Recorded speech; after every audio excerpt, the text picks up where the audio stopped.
అంతర్జాతీయ ఖ్యాతి గడించిన హైదరాబాద్ కు మరింతగా గ్లోబల్ మ్యాప్ లో చోటు కల్పించేలా సంకల్పించారు. అందుకు అనుగుణంగా ప్రపంచ ఖ్యాతి వ్యక్తులు, కంపెనీల పేర్లను హైదరాబాద్ లో ప్రధాన రహదారులకు పెట్టాలని నిర్ణయించుకున్నారు.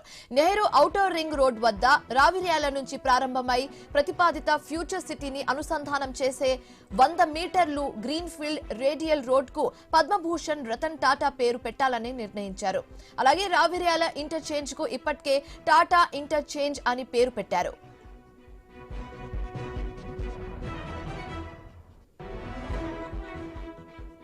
అలాగే ప్రపంచంలోనే తొలిసారిగా హైదరాబాద్ లోని అమెరికా కాన్సులేట్ జనరల్ ముందు నుంచి వెళ్లే ప్రధాన రహదారికి అమెరికా అధ్యక్షుడు డొనాల్డ్ ట్రంప్ పేరుతో డొనాల్డ్ ట్రంప్ అవెన్యూ అని నామకరణం చేయాలన్న ప్రతిపాదనను ప్రభుత్వం సిద్ధం చేసింది.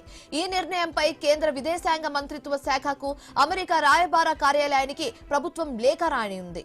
గ్లోబల్ టెక్ దిగ్గజం గూగుల్ పేర్లను గుర్తిస్తూ ఒక ముఖ్య రహదారిని గూగుల్ స్ట్రీట్ అని ప్రకటించేందుకు ప్రణాళిక సిద్ధం చేస్తున్నారు. అలాగే మైక్రోసాఫ్ట్ రోడ్, విప్రో జంక్షన్ పేర్లను కూడా పరిశీలిస్తున్నారు.